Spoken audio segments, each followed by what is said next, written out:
నమస్తే, welcome to federal news.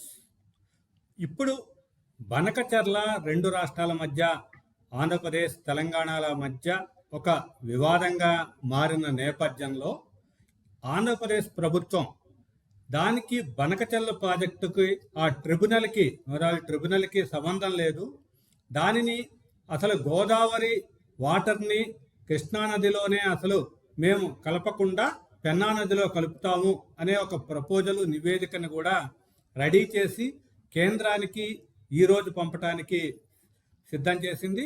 ఈరోజు మళ్ళీ రేపు ఎల్లుండి 2 రోజుల్లో ముఖ్యమంత్రి చంద్రబాబు నాయుడు గారు కూడా ఢిల్లీ పర్యటనలో ఈ విషయం మీద కేంద్ర మంత్రులతో కానీ వాళ్ళతో జలవనరుల శాఖ అధికారులతో కూడా చర్చిస్తారు. ఈ నేపథ్యంలో అసలు సమస్య ఏంటి అనే దాన్ని మనం చర్చించడానికి మనతో పాటుగా తెలంగాణ నీటిపారుదల నిపుణులు శ్రీధర్రావు దేశపాండే గారు ఉన్నారు. అదేవిధంగా ఏపీ నుంచి లక్ష్మీనారాయణ గారు ఉన్నారు. ఇక్కడ దీంట్లో వీరిద్దరి అభిప్రాయాల్ని మనం తెలుసుకుందాం. బనకచర్ల ముందుగా శ్రీధర్రావు గారు మీరు చెప్పండి, దీంట్లో ఏపీ చెప్తున్నట్టుగా ట్రిబ్యునల్కి సంబంధం లేకుండా ఉంటుందా? నమస్తేనండి.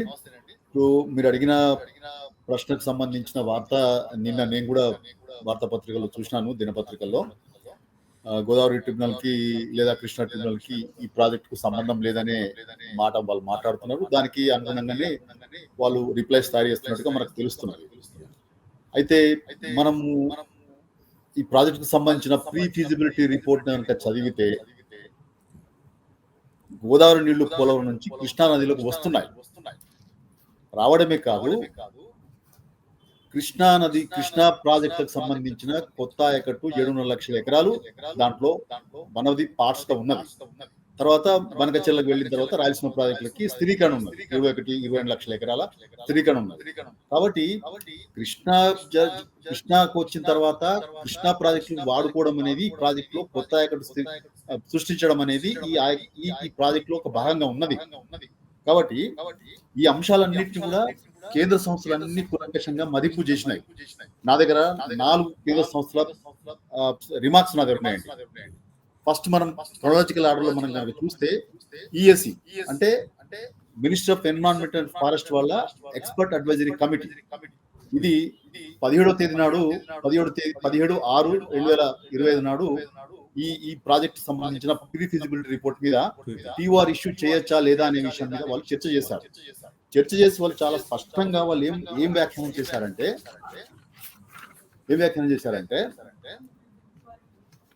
మాకు అనేక చోట్ల నుండి, అంటే ఇతర రాష్ట్రాల నుంచి కానీ, తెలంగాణ నుంచి కానీ, తెలంగాణ ప్రభుత్వం నుంచి కానీ మాకు ఈమెయిల్స్ రూపంలో దీనికి సంబంధించిన అభ్యంతరాలు వచ్చినాయి.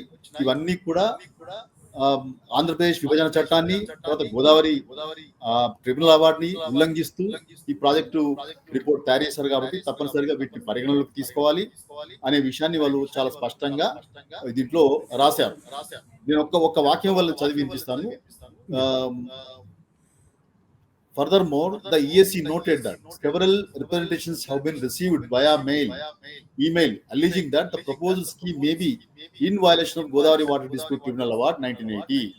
In view of this, it is imperative that the PP ante project proponent should approach the Central Water Commission for examining the interstate issues and granting necessary clearances, permissions before submitting the proposal for granting TOR. మొట్టమొదటి నీటికి సంబంధించిన అంశాలన్నీ కూడా కేంద్ర జల సంఘంకు వెళ్ళి వాళ్ళ approvals తీసుకొని, ఇంటర్స్టేట్ అప్రూవల్స్ తీసుకొని, ఆ తర్వాత మాత్రమే ఈఎస్సి క్లియరెన్స్ కోసం మా దగ్గరికి రావాలి అని స్పష్టంగా చెప్తూ రిమార్క్ రాసి వాళ్ళు ప్రాజెక్ట్ రిపోర్ట్ ని వాళ్ళకి రిటర్న్ చేశారు. ఇక రెండోది, కేంద్ర జల సంఘం వాళ్ళు 30 జూన్ 2025 నాడు వాళ్ళు కూర్చొని దీని మీద ఈ ఫీజిబిలిటీ రిపోర్ట్ మీద వాళ్ళు రాసిన అంశాలు ఏంటంటే చాలా స్పష్టంగా, అంటే ఇవన్నీ కూడా గోదావరి అవార్డులోకి వస్తున్న విషయాలని చెప్పి వాళ్ళు రాస్తారు. As per the guide lines of the preparation of detail project reports, అంటే ఏదైనా ప్రాజెక్ట్ రిపోర్ట్ ఇచ్చిన గైడ్ లైన్స్ ప్రకారం 75% డిపెండబుల్ యీల్డ్ ఉంటేనే ఆ ప్రాజెక్ట్ ని మనం రూపకల్పన చేయాలి. వాళ్ళు అప్రైజల్ చేసే విషయం ఏంటంటే 70% డిపెండబుల్ yield ఉంటేనే ఆ ప్రాజెక్ట్ వాళ్ళు అప్రైజల్ చేస్తారు, అప్రూవల్స్ ఇస్తారు. లేకపోతే వాళ్ళు ఆ ప్రాజెక్ట్ రిపోర్ట్ ని అప్రైజల్ గా స్వీకరించారు. ఇక్కడ వీళ్ళు చెప్తున్న విషయం ఏంటంటే, in view of this, the dependability of the proposed project for diversion of 200 TMC may be computed. ఎంత డిపెండబిలిటీ ఉన్నది ఇక్కడ దీనికి? 75% అనేవాళ్ళు ఎంత డిపెండబిలిటీ ఉన్నది అనేది మీరు 200 TMC డైవర్ట్ చేయడానికి ఎంత డిపెండబిలిటీ ఉన్నది కంప్యూట్ చేయండి. After accounting the utilisations of existing under construction and plan and allocation of as per GWTD award of కోబేసిన్ స్టేట్స్ యొక్క యూటిలైజేషన్స్ కూడా మీరు పరిగణలోకి తీసుకొని మీకు ఎంత డిపెండబిలిటీ ఉన్నది అనేది మీరు లెక్క కట్టండి అని చాలా స్పష్టమైన వాక్యాలు రాశారు. తర్వాత ఏంటంటే, ఇప్పుడు గోదావరి అవార్డు ప్రకారం పైన రాష్ట్రాలు చాలా మటుకు ఇంకా యూటిలైజేషన్స్ తీసుకురాలేదు. ఉదాహరణకి తెలంగాణ కానీ, ఛత్తీస్గఢ్ కానీ, ఇతర ఒడిశా రాష్ట్రాలు కానీ, ఇంకా వాళ్ళు పూర్తిగా వాళ్ళ అవార్డు ప్రకారం పూర్తి యూటిలైజేషన్స్ ఇంకా రాలేదు. వాళ్ళు కనుక భవిష్యత్తులో అన్ని రకాలుగా వాళ్ళకి అవార్డు ప్రకారం మొత్తం 100% యూటిలైజేషన్స్ తీసుకుని వస్తే కనుక దీని పరిస్థితి ఏంటి? ఇది కూడా ఈ సిమ్యులేషన్ స్టడీస్ మీరు చెయ్యండి అని స్పష్టంగా దాంట్లో వాళ్ళు రాశారు. తర్వాత ఫ్లడ్ వాటర్స్ అని అంటున్నారు. అసలు ఫ్లడ్ వాటర్స్ అని ఎట్లా లెక్క కడతారు మీరు? How do you identify that these diverted water or flood waters? ఎందుకంటే గోదావరి అవార్డులో ఫ్లడ్ అనేది లేదు, ఫ్లడ్ వాటర్ అనేది లేదు. సార్ కొంచెం నా వాయిస్ నాకే వినపడుతుంది, కొంచెం దాన్ని తగ్గిస్తారా?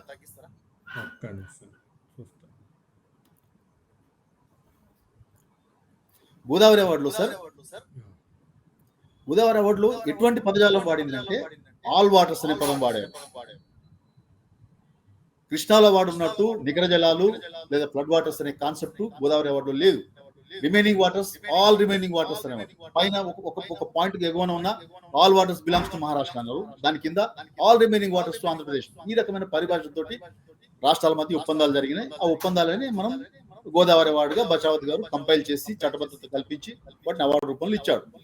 ఇప్పుడు సర్టన్ పాయింట్స్ కింద ఆంధ్రప్రదేశ్ కి భూపాలపట్నం అంటే ఇంద్రావతి సబ్ బేసిన్ లో కనుక భూపాలపట్నం హైడ్రోఎలక్ట్రిక్ ప్రాజెక్ట్ కింద వచ్చే all remaining waters belongs to Andhra Pradesh.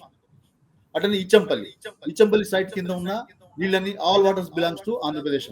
ఇందులో ఆల్ వాటర్స్ అంటే నికర జలాల, ఫ్లడ్ జలాల అనేది వాళ్ళు పేర్కొనలేదు.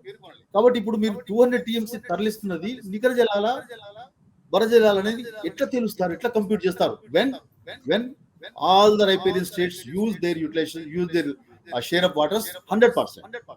ఇది ఒక కండిషన్ వాళ్ళు చెప్పారు. ఇక్కడ సార్ శ్రీధర్ గారు, ఇక్కడ వాస్కోప్ రిపోర్ట్ లో కూడా ఈ మొత్తం కూడా 15 ఏళ్ల హైడ్రాలజీ డేటాని పొందుపరిచి వరద జలాలు ఇంత వెళ్తున్నాయి, తర్వాత దాన్నే వినియోగించుకుంటున్నాము అనేది వాళ్ళు కేంద్రానికి ఇవ్వబోతున్న నివేదిక. ఎస్, అవన్నీ చెప్పారు. కానీ ఇప్పుడు మనం వీటి యొక్క వాళ్ళు ఏం సబ్మిట్ చేస్తారనే దాని ముందు మనం అసలు కేంద్ర సంస్థలు ఏ రకమైన విశ్లేషణ చేసినాయి అనేది మనం ఆలోచించాలి కదా. ఇప్పుడు ఏది పోలవరం ప్రాజెక్ట్ అథారిటీ ఇప్పుడు జాతీయ ప్రాజెక్ట్ గా పోలవరం ప్రాజెక్ట్ ప్రకటించింది కాబట్టి దీని నిర్మాణ బాధ్యత అంతా కూడా, దాని డిజైన్ బాధ్యత అంతా కూడా, దాని సూపర్విజన్ అంతా కూడా పోలవరం ప్రాజెక్ట్ అథారిటీ చేస్తున్నారు. పోలవరం ప్రాజెక్ట్ అథారిటీ కూడా చాలా స్పష్టమైన మాటలు ఏం చెప్పిందంటే, ఈ పోలవరం నుంచి కనుక 200 TMC డైవర్ట్ చేసే పరిస్థితి వస్తే కనుక పోలవరం యొక్క TSCలు ఏవైతే మేము ప్రొవిజన్స్ పెట్టున్నామో అవన్నీ కూడా వైలేట్ అవుతాయి, మారిపోతాయి. కాబట్టి ఇప్పుడు దీన్ని phase 1, phase 2 కడుతున్నారు. 41 meters FRL దగ్గర phase 1, మళ్ళీ 45 meters FRL దగ్గర phase 2 అనే రెండు ఫేజ్లలో పోలవరం ప్రాజెక్ట్ నిర్మాణం జరగబోతున్నది. సో phase 1 41 meters FRL పూర్తయిన తర్వాత 45 meters వెళ్ళాలి. 45 meters వెళ్ళాలంటే పైన ఎగువ రాష్ట్రాల్లో, ఛత్తీస్గఢ్ లో, మహారాష్ట్ర, మన ఒడిశాలో, తెలంగాణలో ముంపుకు సంబంధించిన సమస్యలన్నీ పరిష్కారం చేసి అప్పుడు FRL 45కి వెళ్లాల్సి వస్తుంది. సో 45 దగ్గరికి వెళ్ళిన తర్వాత కూడా అప్పుడు ఈ పోలవరం బనకచెర్ల డైవర్షన్ సంబంధించిన స్కీమ్ ని తీసుకోవాలి.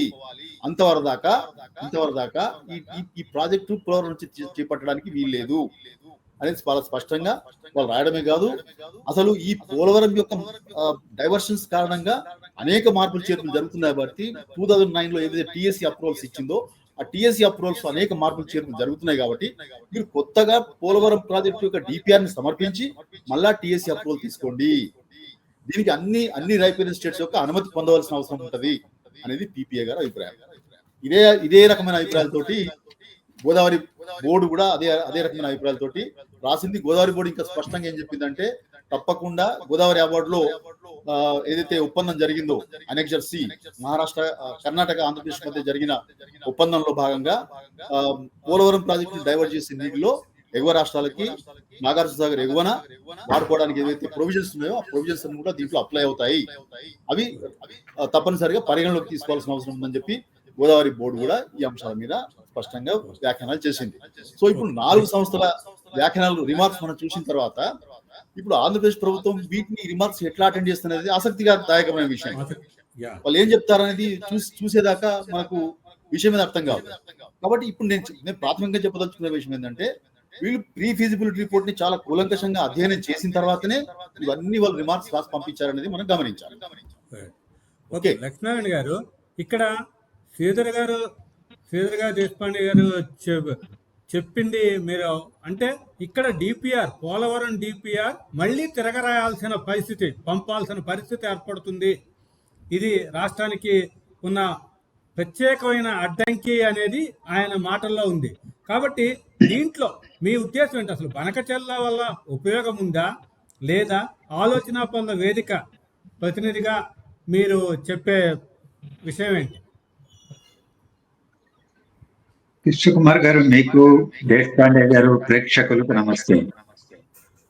నేను స్థూలంగా దేశపాండే గారు ఏదైతే వ్యక్తం చేశారో దాన్ని ఏకీభవిస్తున్నాను. మనం అంతర్రాష్ట్ర నదీ జలాల 1956 ప్రకారం కేంద్ర ప్రభుత్వం కృష్ణా నదీ జలాలపైన కానీ గోదావరి నదీ జలాలపైన కానీ ట్రిబ్యునల్స్ ఏర్పాటు చేశాయి. ఆ ట్రిబ్యునల్స్ తీర్పులు అమలులో ఉన్నాయి. అవి 2 రాష్ట్రాలకు కూడా శిరోధార్యం. అవి మారేంత వరకు కృష్ణా జలాలకు సంబంధించి బచావ్ ట్రిబ్యునల్ తర్వాత బ్రిజేష్ కుమార్ ట్రిబ్యునల్ తన తీర్పు ఇచ్చింది. ఆ తీర్పు పైన ఉమ్మడి ఆంధ్రప్రదేశ్ మిగులు జలాల అంశం పైన, ఆల్మట్టి ఎత్తు అంశం పైన సుప్రీంకోర్టులో స్పెషల్ లీవ్ పిటిషన్ వేయడంతో అది స్టే విధించబడింది. గజెట్ నోటిఫికేషన్ కాలేదు, అమల్లోకి రాలేదు. కాబట్టి బచావ్ ట్రిబ్యునలే అమలులో ఉన్నది. రెండవది, ఇప్పుడు మనం గోదావరి నదీ జలాలకు సంబంధించి మాట్లాడుకుంటున్నాం. గోదావరి నదీ జలాల పైన దేశపాండే గారు అన్నట్టుగా కృష్ణా నదీ జలాల పైన ఇచ్చిన లాంటి తీర్పు ఇవ్వలేదు. కర్ణాటక మహారాష్ట్ర, ఆంధ్రప్రదేశ్, ఒడిస్సా, మధ్యప్రదేశ్, ఆంధ్రప్రదేశ్ ఇలా రాష్ట్రాల మధ్య ద్వైపాక్షిక, త్రైపాక్షిక, బహుళ రాష్ట్రాల మధ్య చర్చలు, సమావేశాలు, అంతిమంగా వచ్చినటువంటి ఒప్పందాలు, ఆ ఒప్పందాలను ట్రిబ్యునల్ కు సమర్పించారు. ఆ ఒప్పందాలనే అవార్డుగా ప్రకటించింది గోదావరి ట్రిబ్యునల్. ఒక్క పోలవరం పైనే వివాదం లేచింది, చర్చలు జరిగినాయి, లోతైన చర్చే జరిగింది. ఆ చర్చ తదనంతరం 150 అడుగులు అంటే 45.72 మీటర్ల ఎత్తుతో 194 టీఎంసీల నిల్వ సామర్థ్యంతో ఆ ప్రాజెక్టును నిర్మించాలని ఆమోదించి కేంద్ర జల సంఘానికి కూడా ట్రిబ్యునల్ సిఫార్సు చేసింది. అందులో 80 టీఎంసీలు నికర జలాలు. ఆ నికర జలాలు అనే మాట ఎలా వచ్చింది మరి ట్రిబ్యునల్ అధ్యయనం చేయకపోతే అని అడగచ్చు. అప్పటికే కేంద్ర జల సంఘం గోదావరిలో లభించేటువంటి నీరు సగటున 4000 టీఎంసీల వరకు ఉంటుంది. అందులో 3045 టీఎంసీలు రాష్ట్రాలు వినియోగించుకుంటున్నటువంటివి, నిర్మాణంలో ఉన్నవి, ప్రతిపాదనలో ఉన్నటువంటివి, ఇవన్నింటికి విభజించడం జరిగింది, కేటాయించడం జరిగింది. అలా కేటాయించినటువంటి నీటిలో దేశపాండే గారు చెప్పినట్టు అది కొంత సంక్లిష్టమైన సమస్యగా ఈ రోజు మారింది. కారణం ఏంటంటే ఆనాడు ప్రాజెక్టులు నిర్మాణంలో ఉండి వినియోగంలో ఉన్నవి తక్కువ, చాలా పరిమితం అన్ని రాష్ట్రాల్లో కూడా. కొన్ని ప్రతిపాదనలు ఉన్నాయి. అసలు ఇచ్చెంపల్లి, పోలవరం లాంటి భారీ ప్రాజెక్టులు తెలుగు రాష్ట్రంలో, ఆనాటి ఉమ్మడి రాష్ట్రంలో చాలా పెద్దవి, అవి ప్రతిపాదనల దశలోనే ఉన్నాయి, డిపిఆర్లు కూడా తయారు కాల. సరే చూసాం, తర్వాత ఇచ్చెంపల్లి కట్టడానికి వీల్లేని పరిస్థితి వచ్చింది ముంపు సమస్య వల్ల. పోలవరం అనేది కొన్ని దశాబ్దాల తర్వాత 2005లో దానికి ఊపిరి పోసుకోవడం జరిగింది. 2009లో డిపిఆర్కు ఆమోదం లభించింది, జాతీయ ప్రాజెక్టుగా నిర్మాణంలో ఉన్నది. ఈ రోజు చూస్తే దాదాపు భారీ మధ్య తరహా ప్రాజెక్టులు ఇవన్నీ కనుక చూస్తే మహారాష్ట్ర మొదలుకొని చివరి రాష్ట్రమైన ఆంధ్రప్రదేశ్ వరకు ఒక 280 ప్రాజెక్టుల వరకు నిర్మాణం జరిగినటివి, జరుగుతున్నవి, ప్రతిపాదనలో ఉండేటివి ఉన్నాయి. అవన్నీ పూర్తయితే ఈ 3045 ఏవైతే పంపిణీ జరిగిందో అవి చుక్క నీరు కూడా కిందికి వచ్చే అవకాశం లేదు. ఇవాళ నిర్మాణం జరగలేదు కాబట్టే నీళ్లు కిందకు వస్తున్నాయి. ఉదాహరణకి కాళేశ్వరం ప్రాజెక్టు నిర్మించబడింది, అది ఇప్పుడు చిన్న సమస్య వచ్చి అది వినియోగంలో లేదు, నీళ్లు కిందకు వచ్చేస్తున్నాయి. అలాగే ఎస్ఆర్ఎస్పి పెద్ద ప్రాజెక్టు తెలంగాణలో నిర్మించబడింది, వినియోగంలో ఉంది, పూడికి చేరిపోయింది. నీరు నిర్దేశించిన దాని ప్రకారం నిల్వ చేసుకోలేకపోతున్నాం, అవన్నీ కిందకు వస్తున్నాయి. అలాగే మహారాష్ట్ర కావచ్చు, ఛత్తీస్గఢ్ కావచ్చు, లేకపోతే ఒడిస్సా కావచ్చు, ఇవన్నీ కూడా కొన్ని సీతారాం ప్రాజెక్టు ఉన్నది, సీతమ్మ ప్రాజెక్టు నిర్మాణంలో ఉన్నది. అలాగే తుపాకులు కూడా అనేక ప్రాజెక్టులు నిర్మాణంలో ఉన్నాయి. అవి నిర్మాణం జరిగి వినియోగంలోకి వచ్చిన తర్వాత నీరు ఆగిపోతుంది, కిందికి రాదు. అప్పుడు ఇప్పుడు మనకు కనిపిస్తున్నటువంటి ధవళేశ్వరం దగ్గర 3000 కొట్టున్నాయి, 2000 కొట్టున్నాయి టీఎంసీల నీళ్లు సముద్రంలోకి అనేది ఆనాడు సాధ్యం కాదు. పోలవరం వినియోగంలోకి వచ్చాక, పై ప్రాజెక్టులని వినియోగంలోకి వచ్చాక, అందువల్ల 3000, 4000, 2000 అనేటువంటిది ఈ రోజు మాట్లాడుకోవడంలో నా ఉద్దేశంలో అర్థం లేదు. ఈ రోజు సిడబ్ల్యూసి చెప్పిన 4000 అంచనాలు 3045, 3050 టీఎంసీలు కేటాయించబడ్డాయి. అవే నికర జలాలు. అందులోనే 80 టీఎంసీలు ప్రకాశం బ్యారేజీకి తీసుకొస్తే అందులో 35 టీఎంసీలు మహారాష్ట్రకు, కర్ణాటకకు పోతే 45 టీఎంసీలు ఉమ్మడి ఆంధ్రప్రదేశ్ కేటాయించబడ్డాయి. అది కూడా నాగార్జున సాగర్ పై భాగంలో వినియోగించుకోవడానికి. అక్కడ కొంతమంది చెప్పారు ఇదే తరహాలో నికర జలాలు అంటే 75% ప్రామాణికంగా లభించే నీటిని తరలిస్తే ఇదే రేషియోలో పై రాష్ట్రానికి ఇవ్వాల్సి ఉంటుంది. ఈ రోజు అది 1980లో ఇచ్చిన అవార్డు. 45 ఏళ్లు గడిచిపోయినాయి, అనేక మార్పులు వచ్చినాయి, పర్యావరణ మార్పులు వచ్చినాయి, ప్రాజెక్టుల నిర్మాణం జరిగింది, నిర్మాణం జరుగుతుంది. ఈ రోజు తప్పనిసరిగా గోదావరి ట్రిబ్యునల్ ఏర్పాటు చేసుకుని, 2వ ట్రిబ్యునల్ ని ఈ సమస్యకు శాశ్వత పరిష్కారాన్ని కనుగొనాల్సినటువంటి అవసరం ఉంది. మరి అలా అని ఈ 4000లో 3000 చిల్లర పోగా ఒక 900, 1000 టీఎంసీలో సముద్రంలోకి వెళ్తున్నటువంటి మాట వస్తుంది. అసలు నీళ్ళేవనే కాదు కదా. 75% ప్రామాణికంగా దానికి దాటినటువంటి నీళ్లు 30 ఏళ్ళు, 40 ఏళ్ళు, 50 ఏళ్ళు లభించేటువంటి సముద్రంలోకి వెళ్ళే నీళ్లు 1000 టీఎంసీల వరకు ఉంటాయి. వాటిని మరి వినియోగించుకోకూడదా అని అంటే వినియోగించుకునే అవకాశం జాతీయ నదుల అనుసంధాన పథకంలో భాగంగానే మహానది, పోలవరం ప్రకాశం, నాగార్జున సాగర్, సోమశిల, అలాగే కావేరి వరకు ఈ విభాగాలను జాతీయ నదుల అనుసంధాన పథకంలో భాగంగానే కేంద్ర ప్రభుత్వం సూచించింది. యాక్టివ్ గా పరిశీలనలో ఉన్నాయి అవి మనం చూస్తున్నాం కదా. ఇచ్చంపల్లి నుంచి నాగార్జున సాగర్, నాగార్జున నుంచి సోమశిల, సోమశిల నుంచి కావేరీ ఆనకట్ట వరకు డిపిఆర్ తయారైపోయింది. ఆంధ్రప్రదేశ్, తెలంగాణలకు ఇచ్చారు. దాని మీద ఒత్తిడి తీసుకొస్తున్నారు, సమావేశాలు జరుగుతున్నాయి. అందువల్ల నదుల అనుసంధానంలో భాగంగా గోదావరి కన్నా అనుసంధానం చేయడానికి అభ్యంతరం లేదనేది నా అభిప్రాయం. అయితే ఇక్కడ మీరు మిగులు జలాలు లేకపోతే వరద జలాలు ఏవైనా సరే, ఈ వరద జలాలు మీరు ఇక 1000 టీఎంసీల దాకా ఉంటాయి అనేది అన్నారు. అయితే దీంట్లో వాళ్ళు వాడుకునేది మేము వాడతా అనేది ఆంధ్రప్రదేశ్ గవర్నమెంట్ 200 టీఎంసీలే. ఇక్కడ బనకచెర్లకు కూడా 200 టీఎంసీలే వరద జలాలని వాడతాము, దాన్ని తరలిస్తాము అంటోంది. అవి కూడా పైన ప్రాజెక్టులు కానీ కట్టడం పూర్తయి అవి కూడా పూర్తి వినియోగంలోకి వస్తే అవి కూడా రావంటారా? కృష్ణకుమార్ గారు, పోలవరం, బనకచెర్ల అది వేరే అంశం.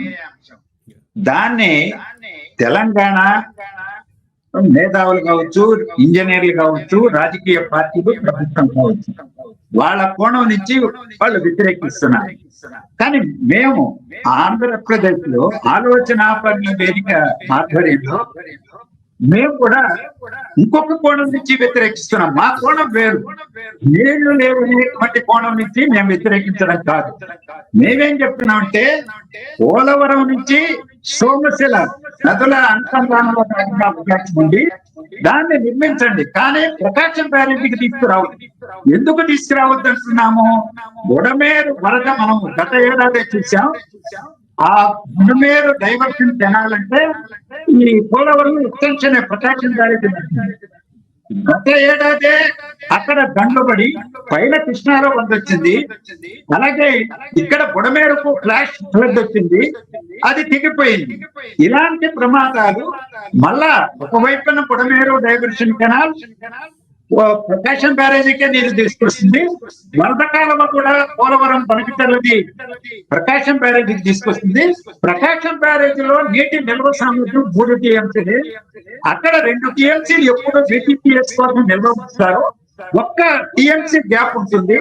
మరి ఎప్పుడైనా ఇవి కృష్ణాలో వరద వచ్చి ఇక్కడ నీళ్లు గోదావరి నుంచి తీసుకొస్తే విజయవాడ ప్రమాదం ముందుకొస్తుంటుంది, వరద ముప్పు అని మేము దాన్ని హయ్యర్ లెవెల్లో ఈరోజు చింతలపూడి ఎత్తిపోతల పథకం, సాగర్ లెఫ్ట్ కెనాల్ ఆయకట్టు ఆంధ్రప్రదేశ్ లో ఉంది. ఆ భాగాల నుంచి పోలవరం నుంచి కృష్ణా నది దాటించి హయ్యర్ లెవెల్లో సోమశిలకి తీసుకెళ్ళండి, కానీ బనకచెర్లకు కాదు. నల్లమల అలవల్లో 28 కిలోమీటర్ల సొరంగ మార్గం తవ్వాల్సిన పని లేదు. నల్లమల అడవులకు ముందు 425 మీటర్ల ఎత్తుకు నీళ్లు ఎత్తుపోయాల్సిన అవసరం లేదు. ఎందుకు ఎత్తుకుపోయాలి, ఎందుకు తీసుకెళ్లాలని బేసిక్ గా క్వశ్చన్ చేస్తుంది.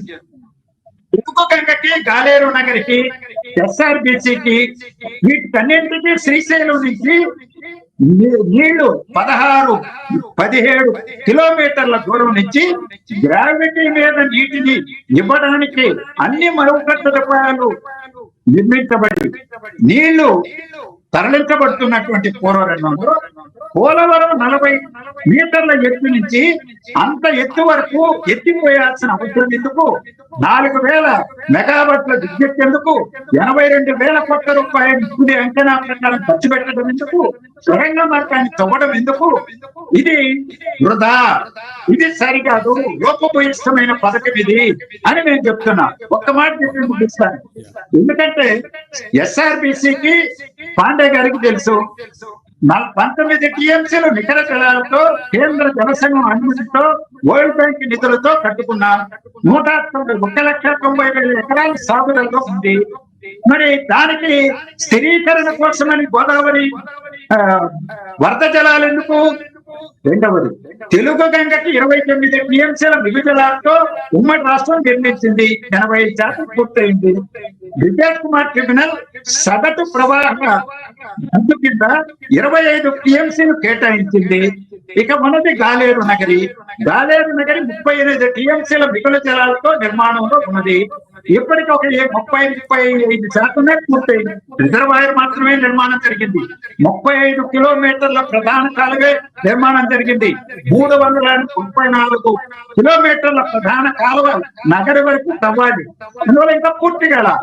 దీనికి ఆంధ్రప్రదేశ్ పునర్వ్యవస్థీకరణ చట్టంలో నట్టంపాడు కల్వకుర్తి గోదావరి ఈ తెలుగంగా గాలేరు నగరి అంద్రినివా వెలుగుంట ప్రాజెక్టుకి నిర్మాణాలు పూర్తి చేయండి, నీటి సమస్యను ఇప్పుడు ఏర్పాటు చేసుకుంటున్నట్లే కొనసాగించండి అని స్పష్టంగా రాశారు.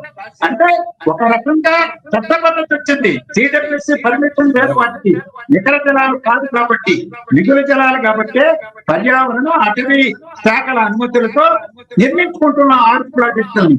కానీ చట్టబద్ధత ఎలా వచ్చిందంటే ఆంధ్రప్రదేశ్ పునర్వ్యవస్థీకరణ చట్టంలో వాటిని పూర్తి చేయండి అని చెప్పడం ద్వారా. అందుకని కృష్ణా నది జలాలపైన ఆధారపడి నిర్మిస్తున్న ప్రాజెక్టుకి శ్రీశైలం నుంచే గ్రావిటీ నుంచి వచ్చేటప్పుడు ఈ గోదావరి వరద నీళ్లు ఎందుకు తీసుకొస్తామని చెప్తారు. ఇది రాయలసీమ ప్రజానికాన్ని వంచడానికి మాత్రమే దోహదపడుతుందని ఇంత పెద్ద మాట కూడా మేము మాట్లాడాం. అందువల్ల మా కోణం వేరు వ్యతిరేకించడానికి. మేము వ్యతిరేకిస్తున్నది పొల్లాయిపల్లి నుంచి బనకట్ల మధ్య భాగాన్ని. మిగిలిన నదుల అనుసంధానానికి మేము అనుకూలమే. సముద్రంలోకి నీళ్ళు వెళ్ళే వాటిని నీరు ఎద్దడిగా ఉన్నటువంటి దేశంలోకి తీసుకొచ్చి నట్ట ప్రాంతాలకు, కరువు ప్రాంతాలకు వాడుకోవాలని, అది తెలంగాణలో వాడుకోవాలి, ఆంధ్రప్రదేశ్ లో వాడుకోవాలి అనేది మా వైఖరి. నాకు కూడా లక్ష్మీనారాయణ గారి అభిప్రాయంతో ఏకీభావం ఉన్నది. నిజానికి పొదిరెడ్డిపాటు నుంచి ఇప్పటికే ఆ రాయలసీమ ప్రాజెక్టులకు కావాల్సిన కృష్ణా జలాల నిర్మాణం కోసం వాళ్ళు పొదిరెడ్డిపాటు నిర్మాణం చేస్తున్నారు. మొదలు 4 గేట్లు, ఆ తర్వాత 10 గేట్లు వచ్చినాయి. 44,000 క్యూసెక్కుల ప్రవాహ సామర్థ్యం ఇప్పుడు ఉంది. లైనింగ్ చేసుకున్నారు, దాన్ని సారెంస్ని లైనింగ్ చేసుకున్నందువల్ల దాని క్యారింగ్ కెపాసిటీ ఇప్పుడు 92,000 క్యూసెక్కుల పెరిగింది. కాబట్టి వాళ్ళకి శ్రీశైలంలో అంటే కృష్ణానదిలో వరద ఉన్నప్పుడు తీసుకోవడానికి కావాల్సిన వ్యవస్థ ఇప్పటికే నిర్మాణం అయి ఉన్నది. కాబట్టి వాళ్ళు బహుశా లక్ష్మీనారాయణ గారి లాంటి వాళ్ళ వ్యతిరేకతకి ఒక అర్థం ఉందని అనుకోవాలి నేను నా అభిప్రాయం ప్రకారం. కానీ ఇవాళ ఆ ప్రాజెక్ట్ ని చంద్రబాబు నాయుడు ప్రభుత్వం చాలా తీవ్రమైన ఆసక్తితో ముందుకు తీసుకుపోయే ప్రయత్నంలో ఉన్నది. కాబట్టి ఇవాళ కేంద్ర సంస్థలు ఇంత తీవ్రమైన అభ్యంతరాలు వ్యక్తం చేస్తూ విమర్శ రాస్తున్నా కూడా వాటికి కూడా జవాబులు ఇచ్చి కేంద్ర ప్రభుత్వం మీద ఒత్తిడి పెట్టి వాటికి అనుమతులు తీసుకొని టీవార్లు తీసుకొని దీపాలు తయారు చేసి దాన్ని ఏ రకంగా ముందుకు తీసుకుపోయే ప్రయత్నంలో ఉన్నాడు. ఇక్కడ తెలంగాణకు సంబంధించిన అభ్యంతరాలు ఏంటంటే మేము కూడా ప్రాజెక్టు నిర్మాణానికి వ్యతిరేకం కాదు. ఇక్కడ ప్రాజెక్టు నిర్మాణం చేపట్టే కంటే ముందు గోదావరిలో తెలంగాణ జలవనరులకు సంబంధించిన హక్కులకు సంబంధించిన అంశం ఇక్కడ మేము ప్రధానంగా చర్చిస్తున్నాం. ఫస్ట్ అవి స్థిరీకరించబడాలి. ఉదాహరణకి ఇప్పుడు లక్ష్మీనారాయణ గారు చెప్పారు 1486 టీఎంసీలలో ఉమ్మడి రాష్ట్రమే తెలంగాణ ప్రాజెక్టులకి గోదావరి జలాలు 968 టీఎంసీలు కేటాయించి ఉన్నారు. ఈ విషయం మేము చెప్పలేదు. అట్లనే గోదావరిలో 968 తెలంగాణకి, 512 ఆంధ్రప్రదేశ్ అని చెప్పి స్పష్టంగా అధికారిక సమాచారం వాళ్ళు ఇచ్చి ఉన్నారు. సో 968 టీఎంసీలకు సంబంధించిన ప్రాజెక్టు రూపకల్పనలో తెలంగాణ ప్రభుత్వం ముందుకు పోతున్నది. కాళేశ్వరంతో పాటు సమ్మక్క సాగర్ ప్రతిపాదించింది. దాని కింద సీతమ్మ సాగర్ మల్టీపర్పస్ ప్రాజెక్ట్ ప్రారంభించింది. కాళేశ్వరంలో 240 టీఎంసీలు, సమ్మక్క సాగర్ లో 47 టీఎంసీలు, దాని కింద సీతమ్మ సాగర్ మల్టీపర్పస్ లో 65 టీఎంసీలు. ఇప్పటికే కేంద్ర జల సంఘం మాకు హైడ్రాలజికల్ ప్లేన్స్లు, తర్వాత టీఎస్సీ కూడా వచ్చేసింది 3 ప్రాజెక్టులు. కాబట్టి ఇప్పుడు ఆంధ్రప్రదేశ్ ప్రభుత్వం ఏం చేస్తుంది, మా ప్రాజెక్టు ఏ ప్రాజెక్టు సిడబ్ల్యూసీకి పోయినా కూడా వాళ్ళు వెంటనే అభ్యంతరాలు వ్యక్తం చేస్తూ లేఖలు అనేకం రాసి ఉన్నారు. ముఖ్యంగా మా అభ్యంతరం ఏంటంటే, భయం ఏంటంటే ఇప్పుడు ఆల్రెడీ ఆంధ్రప్రదేశ్ ప్రభుత్వం 2023లోనే కొత్త ట్రిబ్యునల్ వేయమని చెప్పి ఆల్రెడీ సెక్షన్ 3 ISRWD యాక్ట్ కింద సెక్షన్ 3 కింద అప్లికేషన్ పెట్టుకున్నది. సో అప్లికేషన్ పరిశీలించి వాళ్ళు ఏ రోజైనా ట్రిబ్యునల్ వేసే అవకాశం ఉంది. కాబట్టి మేము మా ఆందోళన ఏంటంటే ఉమ్మడి రాష్ట్రానికి కేటాయించినటువంటి 968 టీఎంసీలు ట్రిబ్యునల్ ఏర్పాటు కాకముందే ఒక హక్కుల పత్రం మా చేతిలో ఉండాలి అనేది మా అభిప్రాయం. హక్కుల పత్రం చేతిలో ఉండాలి. అది లేకుండా ఇప్పుడు మీరు ట్రిబ్యునల్ వేస్తే రేపొద్దున ఈ బనకచర్లకు కూడా వాళ్ళు నికర జలాలు అడిగే అవకాశం ఉంది. అట్లా మా అలొకేషన్స్ కి, ఉమ్మడి రాష్ట్రానికి కేటాయించిన అలొకేషన్స్ కి గండిపడే అవకాశం ఉంది. ఇదొక అంశం. కాబట్టి హక్కుల పత్రం లేకుండా మా 968 టీఎంసీలకు సంబంధించిన అలొకేషన్స్ మీద పూర్తి స్థాయి స్థిరీకరణ రాకుండా మేము బనకచెర్ల లేదా పోలవరం ఇంకే ఏ రకమైన డైవర్షన్స్ కూడా అంగీకరించే అవకాశం లేదు. అదే విధంగా వరద జలాలు అనేవి ఏమన్నా ఉంటే కనుక కేంద్ర ప్రభుత్వ సంస్థలు అయితే తప్పనిసరిగా వాటిని కూడా లెక్కగట్టాలి. అన్ని రాష్ట్రాలు ఉపయోగించుకున్న తర్వాత మిగులు ఎంత ఉంటుంది అనేది లెక్కగట్టిన తర్వాతనే ఈ ప్రాజెక్ట్ ని అనుమతించే అవకాశం ఉంటుంది. కాబట్టి వాళ్ళు లెక్కగట్టిన తర్వాత ఎంత ఉంది మిగులు అనేది ఎంత ఉంది అనేది తేల్చిన తర్వాత దాంట్లో కూడా ఉమ్మడి రాష్ట్రంలో మేము కూడా భాగస్వామ్యం ఉన్నాం కాబట్టి ఇప్పుడు ప్రత్యేక రాష్ట్రంగా ఏర్పడింది కాబట్టి ఆ మిగులు జలాల విషయంలో కూడా మాకు హక్కులు ఉంటాయి. వాటిని కూడా మాకు కేటాయించండి, మా హక్కేంతో తీల్చండి అనేది మా అభిప్రాయం. తర్వాత పోలవరం బనకచెర్లలో నీళ్లు కృష్ణానదిలోకి వస్తున్నాయి కాబట్టి గోదావరి అవార్డు పిక్చర్ లోకి వస్తుంది, గోదావరి అవార్డు రంగంలోకి వస్తుంది. కాబట్టి గోదావరి అవార్డు ప్రకారం మా వాటా ఏందో లక్ష్మీనారాయణ గారు చెప్పిన క్లాసెస్ ప్రకారం మా వాటా ఏందో తేల్చమని అడుగుతున్నాం. మా లాంఛన ప్రకారం 45 టీఎంసీలు నాగార్జున సాగర్ ఏమైనా తెలంగాణ ఉంది కాబట్టి ఆ 45 టీఎంసీల హక్కు తెలంగాణకి ఉంటుందని మా అభిప్రాయం. అట్లనే 200 టీఎంసీలలో అదే రేషియోలో కనుక పంచితే 112.5 టీఎంసీలు తెలంగాణకి కృష్ణాలో వాటా దక్కే అవకాశం ఉంది.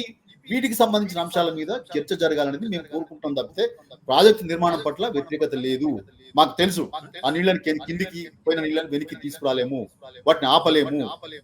సముద్రంలోకి పోయిన నీళ్లు ఆంధ్రప్రదేశ్ తన అవసరాల కోసం లేదా రాయలసీమ అవసరాల కోసం ఇంకేదైనా అవసరాల కోసం వాటినే హక్కు ఉంది. కానీ తెలంగాణ జలవనరుల హక్కులకు సంబంధించిన అంశాలు పూర్తి స్థాయిలో స్థిరీకరించబడ్డ తర్వాత హామీ పత్రం మాకు రాసిచ్చిన తర్వాత కానీ వాటిని అనుమతించే అవకాశం లేదు. ఎందుకంటే ఇది మాది దోకా తిన్న అవి అనుభవం కాబట్టి తప్పనిసరిగా మేము ఈ విషయం మీద బాగా మదింపు చేస్తున్నాము, మా ప్రజల్ని చైతన్యవంతం చేస్తున్నాము, మా ప్రభుత్వాన్ని ఒత్తిడి పెడుతున్నాము. ఈ విషయాన్ని అడగండి, అబెస్ కౌన్సిల్ లో చర్చ పెట్టండి. తప్పనిసరిగా ఈ అంశాల మీద స్పష్టమైన హామీలు అటు కేంద్ర ప్రభుత్వం నుంచి ఇటు ఆంధ్రప్రదేశ్ ప్రభుత్వం నుంచి వస్తే తప్ప దాన్ని తెలంగాణ ప్రజలు తెలంగాణ సమాజం అంగీకరించే అవకాశం లేదు. ఇది అందుకే నుంచి చెప్తూ వస్తున్నాను. ఇవాళ మీ చర్చ సందర్భం కూడా నేను ఈ విషయం మళ్ళీ ధృవీకరిస్తున్నాను. అందుకే ప్రపోజల్ మార్చి దాన్ని అంటే కృష్ణాకే సంబంధం లేదు కాబట్టి ట్రిబ్యునల్కి సంబంధం లేదు కాబట్టి పొరుగు రాష్ట్రాలకి అసలు దానికి వాటా ఇవ్వాల్సిన ప్రశ్నే లేదు అనే స్టాండర్డ్లో ఇప్పుడు వెళ్తుంది ఏపీ ప్రభుత్వం. ఆ విధంగా ఒక ప్రతిపాదనలు అవన్నీ కూడా కేంద్ర జలవనరుల శాఖకి కూడా సమర్పించడానికి నివేదిక సిద్ధం చేస్తుంది. కాబట్టి ఇప్పుడు తెలంగాణ అంటే ఏపీ ఇప్పుడు వేసే డైరెక్షన్ లో తెలంగాణ ప్రభుత్వం దాన్ని న్యాయ పోరాటం చేయగలుగుతుందా అంటే దీంట్లో సార్ ఇప్పుడు వాళ్ళు ఇప్పటికైతే సమర్పించిన ప్రీఫిజిబిలిటీ రిపోర్ట్ లో వాళ్ళు తప్పనిసరిగా కృష్ణా బేసిన్ లో ఉండే ప్రాజెక్టులకి ఆ నీటిని వాడుకుంటున్నారు. కొత్త ఆయకట్టు సృష్టించడానికి ఆ నీళ్ళని వాడుతున్నట్టుగా 7.5 లక్షల ఎకరాల కొత్త ఆయకట్టు సృష్టించడానికి ఈ ప్రాజెక్ట్ లో ఒక భాగంగా పెట్టుకున్నారు వాళ్ళు. దాన్ని వాళ్ళు కాదనడానికి లేదు. బహుశా ఈ పై రాష్ట్రాలతో పంచాయతీ ఎందుకు అని చెప్పి ఆ ప్రతిపాదన తొలగిస్తే అది వేరు విషయం. కానీ ఇప్పటికీ ఈ ఫీజిబిలిటీ రిపోర్ట్ లో ఉన్న దాని ప్రకారం వాళ్ళు పోలవరం బనకచెర్లలో కృష్ణా ప్రాజెక్టులలో 7.5 లక్షల ఎకరాల ఆయకట్టు ఉంది. దాన్ని కాదనడానికి లేదు. ఇక రెండవది నేను ఇంకో మాట మొదట్లో చెప్పడం మర్చిపోయినాను. ఈ 968 టీఎంసీలను ఉమ్మడి రాష్ట్రం కేటాయించినప్పటికీ విభజన తర్వాత ఈ అంశాన్ని పూర్తిగా వాళ్ళు వ్యతిరేకిస్తూ వస్తున్నారు. ఎన్నో లేఖలు రాశారు. అది self proclaimed allocation of Telangana, వాళ్ళు ప్రకటించుకున్న అలొకేషన్ అంటున్నారు తప్పితే ఇది ఉమ్మడి రాష్ట్రం కేటాయించిన అలొకేషన్స్ గా వాళ్ళు అంగీకరించడం లేదు. ఇక్కడ మా భయాలు ఉన్నాయి. ఉమ్మడి రాష్ట్రం కేటాయించిన నీళ్ళు అయినప్పటికీ వాళ్ళు మీరు ప్రకటించుకున్న అలొకేషన్స్ గా అనే పదాలు వాడు సెల్ఫ్ ప్రొక్లెయిమ్డ్ అలొకేషన్ అనే పదాన్ని వాళ్ళు వాడారు వాళ్ళ లేఖల్లో. ఇది సెల్ఫ్ ప్రొక్లెయిమ్డ్ అలొకేషన్ కాదు. మీకు కావాలనుకుంటే లక్ష్మీనారాయణ గారికి ఆ డాక్యుమెంట్లు పంపగలుగుతాను, అది ఉంది. అసెంబ్లీలో కిరణ్ కుమార్ రెడ్డి గారి ప్రభుత్వం ఆనాటి శాసనసభ్యులకి అధికారికంగా సమర్పించిన రిపోర్ట్ అది అందులో ఉంది. కాబట్టి 968 టీఎంసీలను వ్యతిరేకిస్తూ ఆంధ్రప్రదేశ్ రాష్ట్ర లేఖలు ఉపసంహరించుకోవాల్సిన అవసరం ఉన్నది. దాని మీద వాళ్ళకి అంగీకారం ఇవ్వాల్సిన అవసరం ఉన్నది. అట్లనే మిగులు ఎంత ఉన్నదో మిగులు తేల్చిన తర్వాత మిగులులో కూడా తెలంగాణకి ఏం వాటా వస్తుంది అనేది కూడా తేల్చాల్సిన అవసరం. లక్ష్మణ్ గారు ఇప్పుడు ఈ రాయలసీమ ప్రాజెక్టులను పక్కన పెట్టేసి అంటే పక్కన ఏదో తూతూ మంత్రంగా వాటిని ఏవో ఉన్నాయి కదా అని నడుపుతూ ఇప్పుడు బనకచెర్లకే ప్రాధాన్యం ఇవ్వటంలో ఈ ప్రభుత్వం యొక్క ఉద్దేశం ఏంటంట? ఉద్దేశానికి సంబంధించి అన్యాపదేశంగా నేనేం ఆరోపణలు చేయదలుచుకోలేదు. మేము చెబుతున్నది ఏంటంటే ఒక 2 సంవత్సరాల పాటు రే భారీ నీటిపారుదల ప్రాజెక్టుల కొత్త ప్రతిపాదనల పైన బ్యాన్ విధించి ఉత్తరాంధ్ర నుంచి రాయలసీమ వరకు ఉమ్మడి రాష్ట్ర కాలంలో నుంచి దశాబ్దాలుగా నిర్మాణంలో ఉన్న భారీ మధ్య తరహా ప్రాజెక్టులను పూర్తి చేయండి, పూర్తి చేసిన తర్వాత కొత్త వాటి గురించి ఆలోచించండి అని ఒక విస్పష్టమైనటువంటి డిమాండ్ను ప్రభుత్వం ముందు ఉంచాం. ఒకటి, ఎందుకంటే ఇదేదో కాంట్రాక్టుల కోసమో లేకపోతే రాజకీయ ప్రయోజనాల కోసం ఇలా వేగ్గా నాలాంటి వాళ్ళు వ్యాఖ్యలు చేయడం నాకు ఇష్టం లేదు. ఒకటి. రెండవది, పాండే గారు చాలా కీలకమైనటువంటి కొన్ని అంశాలు మాట్లాడారు, ప్రస్తావన చేశారు. నేను మొట్టమొదటినే ట్రిబ్యునల్ తీర్పును శిరోధార్యం చెప్పాను, ఆంధ్రప్రదేశ్ పునర్వ్యవస్థీకరణ చట్టం శిరోధార్యం చెప్పాను. దాని పరిధిలో 2 తెలుగు రాష్ట్రాలు సమస్యను ఉభయతారకంగా చర్చించి పరిష్కరించుకుంటే మంచిదే, ఆహ్వానించదగిన పరిణామం. కానీ నీటి సమస్య చాలా జటిలమైంది, సున్నితమైంది, అంత సులభంగా పరిష్కారాలు లభించే సమస్య కాదు. ఉమ్మడి రాష్ట్రంలోనే జుట్లు పట్టుకొని చర్చించుకున్నటువంటి సమస్య ఇది. నీళ్లు, నిధులు, నియామకాలు అనే 3 సమస్యల్లో అదొకటి. అంటే ఉమ్మడి రాష్ట్రంలో పరిష్కారానికి ప్రయత్నాలు జరగలేదా? జరిగాయి. బచావో ట్రిబ్యునల్ ఇచ్చిన వెసులుబాటుకు అనుగుణంగా కృష్ణా డెల్టాలో బచావో ట్రిబ్యునల్ 181 టీఎంసీలు కేటాయిస్తే ఆధునీకరణ పథకం ద్వారా 29 టీఎంసీలు ఆదా చేసి 20 టీఎంసీలు మహబూబ్ నగర్ లో దూరాల రిజర్వాయర్ నుంచి భీమా ఎత్తిపోతల పథకాన్ని నికర జలాల కేటాయించి సిడబ్ల్యూసీ అనుమతితో నిర్మించుకోవడం జరిగింది.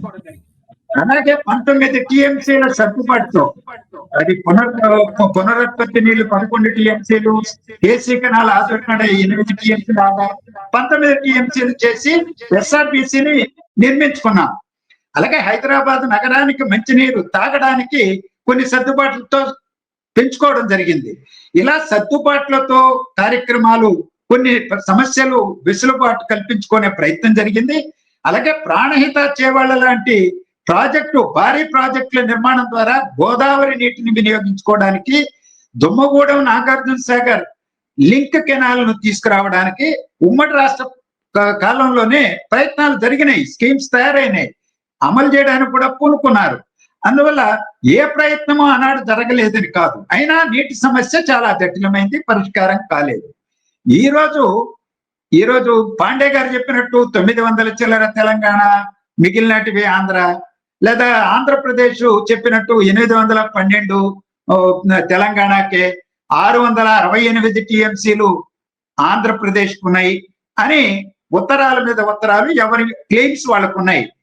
ట్రిబ్యునల్, నేను అంతకుముందే చెప్పా, ట్రిబ్యునల్ తీర్పు నాటికి 1980 నాటికి ప్రాజెక్టులు చాలా తక్కువ, తర్వాత నిర్మాణమైనటివి, తర్వాత ప్రతిపాదనలో ఈ రోజు పోలవరం నిర్మాణం, ఇవన్నీ జరుగుతున్నాయి. అందుకనే ట్రిబ్యునల్ తప్ప ఇంకొకరు పరిష్కారం చేయలేదు. ముఖ్యమంత్రి గారు ఈ రోజు తెలంగాణ ప్రభుత్వం రేవంత్ రెడ్డి గారు అడిగారు, చంద్రబాబు నాయుడు గారు రాసి ఇచ్చేస్తే 1000 టీఎంసీలు తెలంగాణకి, మేము ఇంక వాళ్ళు ఎన్ని కట్టుకున్నా మాకు అభ్యంతరం లేదు. తెలంగాణకు 1000 టీఎంసీలని ఆంధ్రప్రదేశ్ ముఖ్యమంత్రి చంద్రబాబు నాయుడు గారు రాసిస్తే చెల్లుబాటు అవుతుందా నేను అడుగుతున్నాను. కాదు. ఒకటి. రెండవది, గతంలో రాష్ట్ర ప్రభుత్వాలు బయలేటరల్ గా, ద్వైపాక్షికంగా కూర్చొని చర్చించి అవార్డు ట్రిబ్యునల్కి ఇస్తే ట్రిబ్యునల్ అవార్డుగా ప్రకటించింది, అదే అందుకని చెల్లుబాటుగా ఉంది. అందువల్ల మ్యూచువల్ గా 2 రాష్ట్ర ప్రభుత్వాలు కూర్చొని సౌమ్యంగా ఒప్పందం చేసుకొని ఆ ఒప్పందానికి కట్టుబడి సిడబ్ల్యూసి పర్మిషన్లు అవి తెచ్చుకుంటే అది వేరే విషయం. ఒకటి. అందువల్ల చాలా సంక్లిష్టమైంది.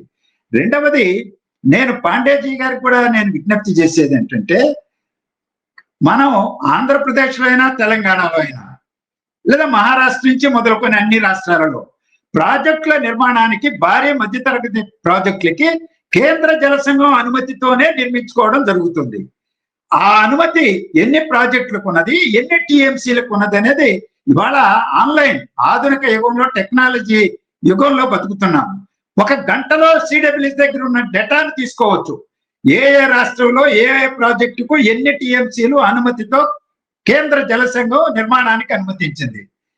అవి తీసుకుంటే ప్రతిపాదనలో ఏమున్నాయి అంటే ఇప్పుడు తెలంగాణ వాటా ఎంత వినియోగించుకుంటున్నది, వాటా కాదు ఎంత వినియోగించుకుంటున్నది, ఆంధ్రప్రదేశ్ ఎంత వినియోగించుకుంటున్నది.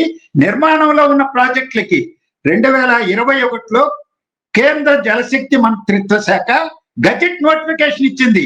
ఇదో ఈ ప్రాజెక్టులకు అనుమతి ఉంది, ఈ ప్రాజెక్టులకు అనుమతి లేదు, మీరు డిపిఆర్లు సబ్మిట్ చేసి అనుమతి పొందండి అని. అంటే అనుమతి లేనటువంటి వాళ్ళకి ప్రతిపాదనలో ఎంత నీటి వినియోగం ఉన్నది, ఈరోజు అనుమతించిన వాటికి ఎంత, ఇవన్నీ ఎంతసేపు పడుతుందండి? దానికి జుట్లు పట్టుకోవాలా, ఆరోపణలు ప్రత్యారోపణలు చేసుకోవాలా? సిడబ్ల్యూసి దగ్గర గణాంకాలు లేవా, లెక్కలు లేవా? అందువల్ల అది పరిష్కార మార్గం అని నేను భావిస్తున్నాను గోదావరికి సంబంధించి. ఇక కృష్ణా నదీ జలాలకు సంబంధించి నన్ను పాండే గారు మన్నించాలి. బచావో ట్రిబ్యునల్ తీర్పు ప్రాతిపదిక దాన్నే బ్రిజేష్ కుమార్ ట్రిబ్యునల్ ఏకాభిప్రాయంతో తన రిపోర్ట్ లో పెట్టింది. 75% ప్రామాణికంగా లభించే నీటి పంపిణీకి సంబంధించి ఎలాంటి శశిబిసలు లేకుండా రెండవ ట్రిబ్యునల్ కూడా ఆమోదించింది. మనకు విభేదం ఎక్కడొచ్చింది? 65% మిగులు జలాలు వాడుకునే స్వేచ్ఛను మనకి ఇస్తే దిగువ రాష్ట్రంగా దాన్ని కూడా లెక్కగట్టి 65% ప్రామాణికంగా ఇంకా సగటు నీళ్లు కూడా లెక్కగట్టి మహారాష్ట్ర కర్ణాటక కూడా వాటాలు పంచడంతో మనం దాన్ని వ్యతిరేకించాం. సుప్రీంకోర్టులో ఎస్ఎల్పి వేసాం. తెలంగాణ విడిపోయిన తర్వాత కూడా తెలంగాణ ఇన్ప్లీడ్ అయింది. మన అభ్యంతరం మిగులు జలాల స్వేచ్ఛను హరించారని. ఆ హరించడంతో పాటు దాన్ని వినియోగించుకోవడానికి ఆల్మట్టి ఎత్తు 524 మీటర్ల ఎత్తుకు పెంచుకోవడానికి అనుమతించిందని. అందువల్ల 75% ప్రామాణికంగా అనేటివి పాండ్యకి గారికి కూడా తెలుసు. ఏ విధంగా 43.8%, దాదాపు 44% పరివాహక ప్రాంతం కృష్ణా నది పరివాహకంలో కర్ణాటకకు ఉంది. కర్ణాటక వాళ్ళు పెద్ద ఎత్తున గొడవ చేశారు బచావో ట్రిబ్యునల్ ముందు, పరివాహక ప్రాంతం ప్రాతిపదికపైన నీటిని పంచాలని. నో అని చెప్పారు. ఆనాటికి 1960 నాటికి వినియోగంలో ఉన్న ప్రాజెక్టులు ఏవి, వాటి కింద నీరు ఎంత వాడుకుంటున్నారో చెప్పండి, హేతుబద్ధంగా డిసైడ్ చేద్దాము. వినియోగ ప్రాతిపదిక అనేది ముఖ్యమే కానీ పరివాహక ప్రాంతం కాదు అని నిర్ద్వందంగా తిరస్కరించి నీటిని పంపిణీ చేసింది కాదా? మరి ఈరోజు దాని ప్రాతిపదికగా వచ్చిన ప్రకారమే ప్రాజెక్టుల వారిగా జాబితాను తయారు చేసి మొదట అధికారులు, తర్వాత అపెక్స్ కౌన్సిల్లో ఇద్దరు ముఖ్యమంత్రుల సమక్షంలో కేంద్ర జలశక్తి మంత్రి అధ్యక్షతన జరిగిన సమావేశంలో అదే జాబితా 512 ఆంధ్రప్రదేశ్, 299 తెలంగాణ. ఈ 299 కూడా ఎలా వచ్చింది? నేను ఇంతకుముందు ప్రస్తావించిన కృష్ణా డెల్టా నుంచి ఆదా చేసిన 20 టీఎంసీలు బీమాకు కేటాయించడంతో 20 టీఎంసీలు యాడ్ అయి 299 అయింది. అందువల్ల దీన్ని వివాదాస్పదం చేసుకుంటే ఈరోజు ట్రిబ్యునల్ విచారణ జరుపుతుంది, ఏం తీర్పిస్తుందో మనం చూద్దాం. కానీ ఈ ప్రమాదం ఎక్కడొస్తుందని నేను చూస్తున్నానంటే, కర్ణాటక బచావో ట్రిబ్యునల్ ముందే పరివాహక ప్రాంతం డిమాండ్ చేసింది, తిరస్కరించబడింది. ఇప్పుడు మళ్ళా రెండు రాష్ట్రాల మధ్య ట్రిబ్యునల్ ముందు ఈ పరివాహక ప్రాంతం కొలబద్దగా తీసుకుంటే వెంటనే మహారాష్ట్ర, కర్ణాటక ఇదిగో ఇదే ప్రాతిపదిక పైన కృష్ణాలో మా నీళ్లు ఇవ్వండి అంటారు. మనకు ఆ 811 టీఎంసీలు దక్కే ప్రసక్తే లేదు పరివాహక ప్రాంతాన్ని కొలబద్దగా తీసుకుంటే. ఈ ప్రమాదం ముంచుకొస్తుంది. దేశపాండే గారు లాంటి పెద్దలు కూడా, నిపుణులు, ఇంజనీరింగ్ నిపుణులు కూడా ఆలోచించాలని కోరుతున్నాను నేను. డిమాండ్ చేయడం బాగానే ఉంటుంది. ఆంధ్రప్రదేశ్ నష్టపోతుందా, కష్టం ఉందా తర్వాత పక్కన పెడదాం, అది చెల్లుబాటు అవుతుందా లేదా అని. ఈరోజు ఆ ప్రమాదం కూడా ముంచుకొస్తుంది అనేది గమనించాలి. ఈ 512 అనేది ప్రాజెక్టుల వారిగా కేటాయించినటువంటిదే. లక్ష్మీనారాయణ గారు, ఇప్పుడు మీరు గోదావరికి సంబంధించి మాకు 968 టీఎంసీల కేటాయింపులు ఉన్నాయనేది మేము మొదటి నుంచి చెప్తూ వస్తున్నాము. అది ఆంధ్రప్రదేశ్ ప్రభుత్వమే చెప్పింది. తర్వాత ఇందులో 933 టీఎంసీలకే ఆల్రెడీ సిడబ్ల్యూసి క్లియరెన్స్ ఇచ్చి ఉన్నది. ఇంకా కొన్ని ప్రాజెక్టులకు రావాల్సి ఉన్నది. కాబట్టి దాంట్లో ఎటువంటి శశవిషలు లేవు, దాంట్లో అంబిగ్యూటీ కూడా లేదు. అయితే వినియోగాలకు సంబంధించి చూసినప్పుడు అసలు గోదావరి ట్రిబ్యునల్లో చాలా ఒప్పందమే ఒక లోపభూషమైన ఒప్పందంగా జరిగిందని మా అభిప్రాయం. ఎందుకంటే ఆల్ వాటర్స్ అనే కాన్సెప్ట్ తోటి ఒప్పందాలు జరిగినాయి కాబట్టి మహారాష్ట్ర ఇష్టం ఉన్నట్టు, కర్ణాటక ఇష్టం ఉన్నట్టు, పై రాష్ట్రాలు ఆల్ వాటర్స్ కాబట్టి వాటికి లిమిటేషన్స్ లేదు, ఇన్ని టీఎంసీలే వాడాలి, ఇంతనే కట్టుకోవాలనేది లిమిటేషన్స్ లేకపోవడం చేత ఇబ్బడి ముబ్బడిగా వాళ్ళు ప్రాజెక్టులు కట్టుకున్నారు.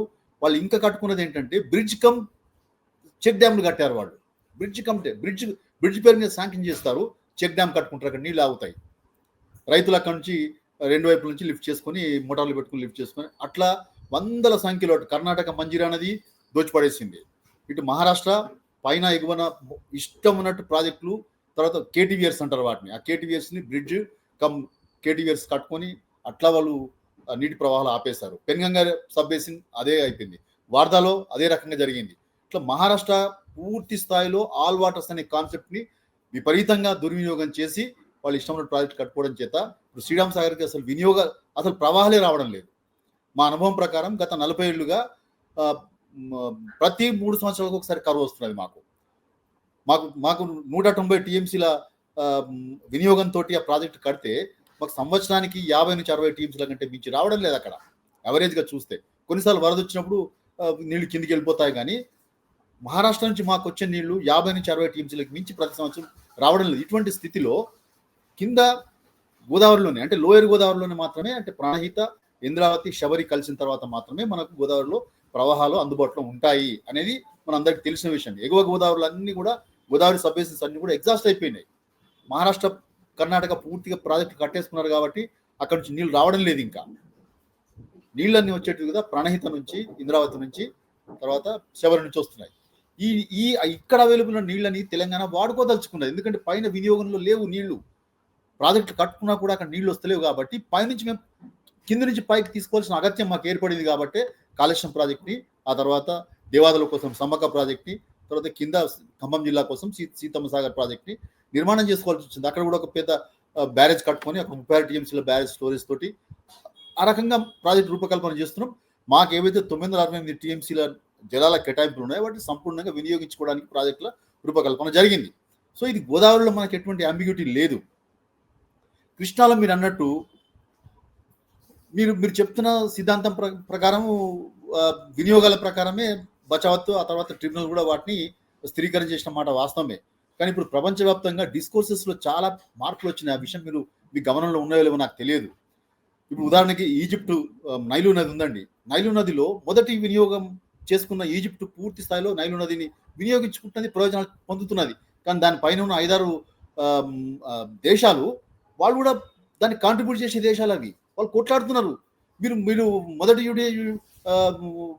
కన్జ్యూమర్స్ కాబట్టి హిస్టారికల్ యూజెస్ పేరు మీద ఇష్టం వాడుకుంటే మేమేం కావాలి, మేము లేట్ డెవలపర్స్, మాకు కూడా హక్కులు ఉంటాయి కదా అనే ఒక డిస్కోర్స్ ప్రపంచవ్యాప్తంగా జరుగుతున్నది. హెల్సింకి డిస్కోర్సెస్ ఇవే.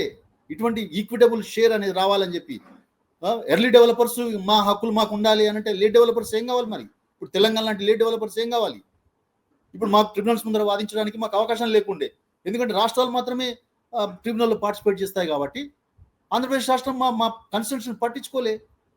ఇప్పుడు మేము రాష్ట్రానికి ఏర్పడ్డాం, మేము లేట్ డెవలపర్స్గా కృష్ణానదిలో మా వాటా అవుతాం, మాకు ప్రాజెక్టు ఉన్నాయి. మాకు పాలమూరు రంగారెడ్డికి 90 టీఎంసీలు కావాలి, డిండి ప్రాజెక్టుకి 30-40 టీఎంసీలు కావాలి, ఎస్ఎల్బీసీకి కావాలి, కల్వకుర్తికి కావాలి 40 టీఎంసీలు, నెట్టెంపాడుకు కావాలి. సో లేట్ డెవలపర్స్గా రాష్ట్రాలకు కానీ దేశాలకు కానీ హక్కులు ఉంటాయనేది ఇప్పుడు కొత్తగా ప్రపంచవ్యాప్తంగా వస్తున్న డిస్కోర్సెస్. వాటిని ఎట్లా పక్కన పెడతారు మీరు? హిస్టారికల్ యూటిలైజేషన్స్ పేరు మీద మీరు ఎర్లీ డెవలపర్స్ నీళ్ళని వాడుకుంటానంటే మరి పై రాష్ట్రాలు నష్టపోతాయి కదా, లేట్ డెవలపర్స్ నష్టపోతారు కదా. ఇది ఇప్పుడు ప్రస్తుతం జరుగుతున్న డిస్కోర్సెస్. వీటిని మీరు దృష్టిలో పెట్టుకోవాలి. తప్పనిసరిగా కృష్ణాలో ఉమ్మడి రాష్ట్రంలో మాకు అన్యాయం జరిగింది, ఆ అన్యాయాన్ని సరిదిద్దాలని చెప్పి మేము సెక్షన్ 3 కింద ట్రిబ్యునల్ వేయమని అడిగాం. కేంద్ర ప్రభుత్వం లేట్ అయినా కూడా దాన్ని అంగీకరించింది. కొత్త టీఆర్ని బ్రిజేష్ కుమార్ ట్రిబ్యునల్కి ఇప్పుడు అందించింది. ఆ ప్రకారం సెక్షన్ 3 కింద విచారణ జరుగుతున్నది. సో మా ఆర్గ్యుమెంట్స్ మేము పెట్టినాం. మాకు ఈక్విటబుల్ షేర్ కింద 811 టీఎంసీలో 500 పైచీలకు మాకు రావాలి అని చెప్పి మేము డిమాండ్ పెట్టినాము. ఆ డిమాండ్ మీద తెలంగాణ తరఫున ఆర్గ్యుమెంట్స్ ప్రభుత్వం చేస్తున్నది. ట్రిబ్యునల్ ఏం చేస్తుందో చూడాలి. కానీ మీరు హిస్టారికల్ లిమిటేషన్స్ పేరు మీద ఎర్లీ డెవలపర్స్గా మీరు మీ హక్కులు మేము పోగొట్టకూడదు, మాకు కావాలి అని అంటే మరి లేట్ డెవలపర్స్గా తెలంగాణ లాంటి రాష్ట్రాలు కానీ నైలు నదిలో పైన ఇథియోపియా, సూడాన్ లాంటి దేశాలు ఏం కావాలండి? సో అది ఆ డిస్కోర్సెస్కి ఇప్పుడు విలువ లేదు. వినియోగాల పేరు మీద మా హక్కులు మాకు ఉండాలనే పేరు మీద ఎర్లీ డెవలపర్స్ ఏవైతే ఆర్గ్యుమెంట్ చేస్తున్నారో వాటికి ప్రపంచవ్యాప్తంగా మొత్తంగా వ్యతిరేకత వస్తున్నది. చాలా ఇంటలెక్చువల్ డిబేట్స్ జరుగుతున్నాయి ఈ విషయంలో. బహుశా ఆ అంశాలు మీ దృష్టికి రానట్టున్నాయి. కానీ డిస్కోర్సెస్లో చాలా మార్పులు వచ్చినాయి. అంతర్జాతీయ న్యాయ సూత్రాల్లో, నదీ జలాల పంపకాలకు సంబంధించిన సూత్రాల్లో, పంపకాలకు సంబంధించిన సిద్ధాంతాల్లో చాలా మార్పులు వచ్చినాయి. కాబట్టి ఆ మార్పుల ప్రకారం మేము కూడా అడుగుతున్నాం. మాకు ఈక్విటబుల్ షేర్ కృష్ణా జలాల్లో రావాలని చెప్పి అడుగుతున్నాం. కాబట్టి అది న్యాయబద్ధమైన డిమాండ్ ఏమి మేము అనుకుంటున్నాము. ట్రిబ్యునల్ వాటి మీద తర్వాత బ్రిజేష్ కుమార్ చాలా స్పష్టంగా చెప్పాడు, హిస్టారికల్ యూటిలైజేషన్స్ని ప్రొటెక్ట్ చేస్తూనే ఇక ముందు ఏదైనా కూడా ఇన్ బేసిన్ అవసరాలు తీర్చిన తర్వాతనే బయటకు తీసుకుపోవాలని ఒక మాట కూడా దాంట్లో బ్రిజేష్ కుమార్ ట్రిబ్యునల్ చెప్పాడు. ఇన్ బేసిన్ అవసరాలు భవిష్యత్తులో ఇన్ బేసిన్ ప్రాజెక్టులకు మాత్రమే నీటి కేటాయింపులు ఉండాలి, వాళ్ళ అవసరాలు తీరిన తర్వాతనే అవుట్ సైడ్ బేసిన్ నీళ్ళు తీసుకుపోవాలనేది వాళ్ళు చాలా స్పష్టంగానే బ్రిజేష్ కుమార్ ట్రిబ్యునల్ కూడా మాట ఉంది. కాబట్టి ఆ ప్రకారం మేము ఇన్ బేసిన్లో ఉన్నాం కాబట్టి ఈ 60% డిపెండబిలిటీలో లేదా ఎవరేజ్ డిపెండబిలిటీలో తెలంగాణకు నీళ్లు దక్కాలని మేము కోరుకుంటున్నాం. 75% డిపెండబిలిటీ రావాల్సిన నీళ్లు రావాలి, అట్లా 65% కూడా రావాల్సినవి. కాబట్టి లేట్ డెవలపర్గా మేము లేట్ డెవలపర్స్గా మా ఇన్ బేసిన్ రాష్ట్రంగా ఇన్ బేసిన్ ఇప్పుడు ఆంధ్రప్రదేశ్ ఏం చేస్తుందని మేము అడుగుతున్నాం. ఇప్పుడు మీరు 512 టీఎంసీలు ఎక్కడ తీసుకుపోతున్నారు? 350 TMC out side the basin పోతున్నాయి. మీరు నికర జలాల్లో 512 టీఎంసీలలో మీరు వినియోగిస్తున్న నీళ్లు అవుట్ సైడ్ ద బేసిన్ పోతున్నాయి కదా. తెలంగాణ 100% ఇన్ బేసిన్ లో ఉంది. కాబట్టి మేము ఇన్ బేసిన్ లో ఉండే ప్రాంతానికి హక్కులు కావాలని అడుగుతున్నాం, ఈక్విటబుల్ షేర్ కావాలని అడుగుతున్నాం. దీంట్లో లక్ష్మణ లాంటి బుద్ధిజీవులు వ్యతిరేకించాల్సిన అవసరం ఉందని నేను అనుకోవడం. లక్ష్మీనారాయణ గారు చెప్పేది కూడా మనం 2 రాష్ట్రాలు తెలుగు రాష్ట్రాలు కొట్టుకుంటే మిగతా వాటిలు వాళ్ళ ప్రయోజనాలని కాపాడుకుంటాయి. కాబట్టి అలాంటి డిస్ప్యూట్లకి చర్చల ద్వారా పరిష్కరించుకోవాలన్నదే లక్ష్మీనారాయణ గారు కూడా చెప్పిన. చివరిగా గోదావరి జిల్లాకు సంబంధించి జరగాల్సిందే మేము అదే డిమాండ్ చేస్తున్నాం. మా ప్రభుత్వాన్ని కూడా మేము అడుగుతున్నాం, అపెక్స్ కౌన్సిల్ డిమాండ్ చేయండి, అపెక్స్ కౌన్సిల్ లో ఈ విషయాలని మన తెలంగాణ తరఫున మన ఆర్గ్యుమెంట్స్ మన డిమాండ్స్ పెట్టండి, వాటి మీద స్పష్టమైన హామీ పొందండి అని చెప్పి మేము మన ప్రభుత్వాన్ని కూడా అడుగుతున్నాం. మీ తరపు నుంచి కూడా అటువంటి ఒక ప్రతిపాదన ప్రభుత్వానికి వస్తే కనుక మనం చర్చ చేయొచ్చు. అట్లనే ప్రత్యామ్నాయాలు కూడా ఆలోచించాలి. మనకచర్లకు సంబంధించి మా ఇంజనీర్లు ఒక ప్రత్యామ్నాయం తయారు చేశారు. ఇంతకుముందు మీకు చెప్పింది నా పుస్తకంలో నా వ్యాసాలు కూడా వివరించాను. నదీ మార్గం ద్వారా మనం శ్రీశైలంకి తీసుకురాగలిగే ఒక పరిస్థితి, తక్కువ ఖర్చుతోటి, ముంపు తక్కువ, పునరావాసం తక్కువ, పర్యావరణ హితమైన ఒక ప్రాజెక్ట్ మా ఇంజనీర్ రూపకల్పన చేశారు. వాటి మీద కూడా మేము చర్చ చేయాలనుకుంటున్నాం. వీలైతే మీ ఆంధ్రప్రదేశ్ తరఫు నుంచి చేస్తున్నారు, రిడాడ్ ఇంజనీర్స్ మా అసోసియేషన్స్ వాళ్ళు మీ ఆంధ్రప్రదేశ్ సంబంధిత ఇంజనీర్తో మాట్లాడుతున్నారు కనుక వాళ్ళ మధ్య ఒక స్నేహపూరిత వాతావరణంలో కనుక చర్చ జరిగితే ఏదైనా మంచి వయబుల్ సొల్యూషన్, వయబుల్ స్కీమ్ ఒకటి మనం బయటకు తీసుకురాగలిగితే 2 ప్రభుత్వాల ముందర పెట్టొచ్చు. అటువంటి చర్చ కూడా జరగాలని చెప్పి మేము కోరుకుంటున్నాం. ఆంధ్రప్రదేశ్ ఇంజనీర్తో, రిటైర్డ్ ఇంజనీర్స్ తో మా మిత్రులు ఇంతకుముందు ఉమ్మడి రాష్ట్రాలు కలిసి పనిచేసిన మిత్రులే కాబట్టి వాళ్ళతో సంప్రదింపులు చేస్తున్నారు. తెలంగాణ రిటైర్డ్ ఇంజనీర్స్ వాళ్ళు ఆ రకంగా వాళ్ళు మేము కలిసి కూర్చొని ఒక వైబుల్ సొల్యూషన్ కనుక తీసుకురాగలిగితే 2 ప్రభుత్వాల ముందర పెట్టొచ్చు. కేంద్రం అంటే ఈ పోలవరం బనకచర్లకి ప్రత్యామ్నాయం స్కీమ్ ని మనం ముందర పెట్టి సమాజం 2 ప్రభుత్వాల ఆమోదం, 2 సమాజాలకు సంబంధించిన 2 రాష్ట్రాలకు ప్రయోజనం కలిగే స్కీమ్ ని మనం వైబుల్ గా తీసుకురావచ్చు. సూచనలు చేశారు. అదేవిధంగా లక్ష్మీనారాయణ గారు కూడా 1 minute లో అంటే ముగిద్దాము. దాన్ని మీ నుంచి ప్రభుత్వాలకి 2 ప్రభుత్వాలకి ఇచ్చే ఒక సూచన చెప్పండి. ఒక 2-3 విషయాలు స్పష్టంగా. ఒకటి, ఈ గోదావరి నుంచి ప్రకాశం బ్యారేజీకి తీసుకొచ్చి ఎత్తిపోతల ద్వారా నదీ మార్గంలోనే శ్రీశైలం చేర్చాలనే ప్రతిపాదనను నేను 2019 చివరి భాగంలోనే నేను వ్యతిరేకించాను. ఆనాడే చెప్పాను. ఎందుకు చెప్పానంటే కాళేశ్వరం దగ్గర ప్రమాదం ఉన్నది. నది మీదనే ఎత్తిపోసుకుంటూ అన్నారం సుందెల్లా ఎల్లంపల్లికి తీసుకెళ్తే ఎప్పుడైనా పైనుంచి వరద వస్తే ఆ నీరంతా కిందికి కొట్టుకుపోయే ప్రమాదం ఉంది కదా. అలాంటిదే కృష్ణాలో కూడా ఆ ప్రమాదమే. ఒకేసారి రావచ్చు, కొద్దిగా వెనక ముందు వస్తాయి. అందువల్ల వరదల కాలంలో వచ్చే నీరు పైకి ఎక్కిపోతుంది, కిందికి వచ్చేస్తుంది, సముద్రం పాలైపోతుంది అని. అదే జరిగింది కాళేశ్వరం దగ్గర. మొదటి సంవత్సరం అదే జరిగి నీటి ఎత్తిపోతుందంతా మళ్ళా సముద్రంలోకి వెళ్ళిపోయింది. అందువల్ల అది ప్రత్యామ్నాయం కానే కాదు, నిరుపయోగం అని నేను ఇంజనీర్ పెద్దలు దేశపాండే గారు ఇంజనీర్, నేనేం ఇంజనీర్ కాదు. నేను ఒక మామూలు దీంట్లో నా అధ్యయనం ద్వారా దానికి మేము అనుకూలం కాదు. అందులో అక్కడ చిన్న చిన్న ఆనకట్టలే, అన్నారం సుండిల్లా ఇవి. కానీ ఇక్కడ సాగర్ నిండాలి. అలాగే శ్రీశైలం పులిచింతలు కూడా 45 టీఎంసీలు ఇవన్నీ ఎత్తిపోసుకుంటూ పోయి ఆ పైనుంచి వరదొస్తే అవన్నీ మళ్ళా కిందకు వచ్చేది తప్ప రాయలసీమకి ఏది ప్రయోజనం జరగదు. కరువు పీడిత ప్రాంతాలకు, మెట్ట ప్రాంతాలకు నిరుపయోగం నంబర్ 1. రెండవది, ఇవాళ ఆంధ్రప్రదేశ్ పునర్విభజన చట్టంలోనే గత ట్రిబ్యునల్స్ తీర్పులను బైండింగ్ 2 రాష్ట్రాలకి తిరగదోడడానికి వీలు లేదు అని రాసుకోవడం జరిగింది. అది ఎప్పుడో పాత చట్టం కాదు, 2014లో పార్లమెంటు ఆమోదించిన చట్టం. అలాగే 2002 ఆ మధ్యలోనే అంతర్రాష్ట్ర నదీ జలాల చట్టానికి కూడా, వివాదాల పరిష్కార చట్టానికి కూడా అమెండ్మెంట్ జరిగింది. అంతకు ముందు జరిగినటువంటి ఇచ్చినటువంటి తీర్పుల్ని తిరగదోడడానికి వీలు లేదని అందులో కూడా పేర్కొన్నారు. అందువల్ల మనకు భారత రాజ్యాంగం ప్రకారం పార్లమెంటు ఏర్పడింది, పార్లమెంట్ చట్టాలు చేసింది, చట్టాల ప్రకారం ట్రిబ్యునల్స్ ఏర్పడ్డాయి. ఈరోజు అంతర్జాతీయంగా జరిగే చర్చలను మనం గమనించకూడదా, పరిగణన తీసుకోకుండా తీసుకోవాలి. కానీ భారతదేశంలో పార్లమెంట్ అత్యున్నత స్థానం. ఇది చేసిన చట్టాలకు అనుగుణంగా ట్రిబ్యునల్స్ ఉన్నాయి. ఆ ట్రిబ్యునల్స్ తీర్పులు ఇస్తున్నాయి. విజయ్ కుమార్ ట్రిబ్యునల్ ఒక్క మాట కూడా ప్రాజెక్టుల వినియోగ ఆధారిత కేటాయింపులను తిరగతోడాలి, పునరాలోచించాలనే మాట నాకు ఆ ట్రిబ్యునల్ తీర్పులో కనిపించలేదు.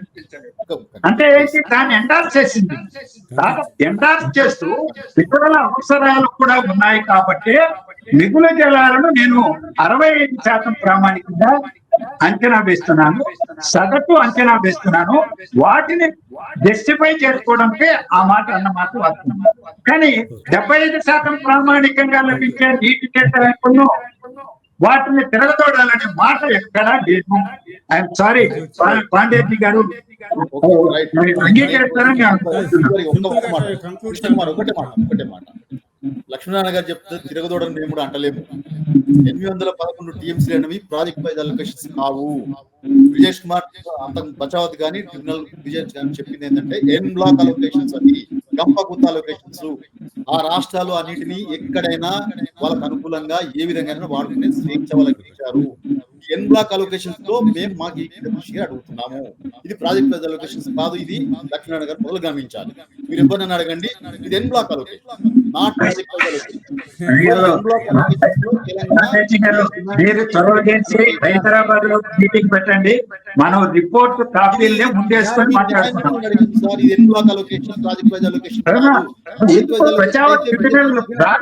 రాసినటువంటి మాటలు కదా, రిపోర్ట్ దగ్గర పెట్టుకున్నాం, రిపోర్ట్ లో ఏముందో చదువుకున్నాం, హైదరాబాద్ లోనే కూర్చున్నాం. కృష్ణ కుమార్ గారు ఇమీడియట్ చేసి దాన్ని ఏర్పాటు చేయొచ్చు.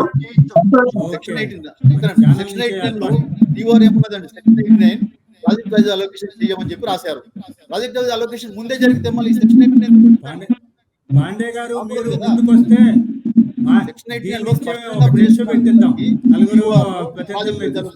రాశారు.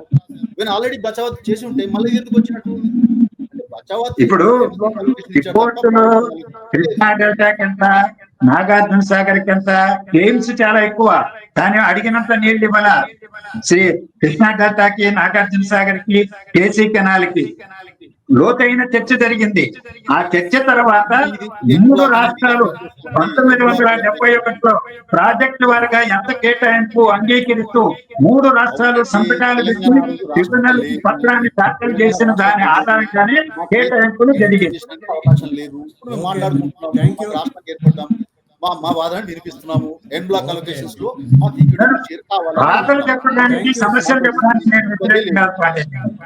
There is a every right. Sridhar గారు ఎవరికైనా వాళ్ళ సమస్యలు లేవనెత్తట్టు చట్టబద్ధంగా పరిష్కరించుకోవచ్చు అంతే. Yes, చట్టబద్ధంగా ఆరోపణలు లేకపోతే అభాండాలు వేయకూడదు అనేది నా కోరిక. ట్రిబ్యునల్ ముందరనే వాదిస్తున్నాము Thank you. షేర్ కావాలనేది.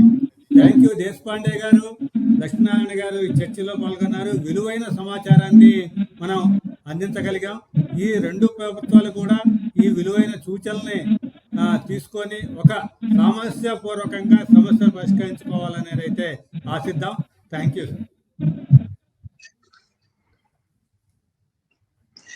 థ్యాంక్స్ పాండే గారు.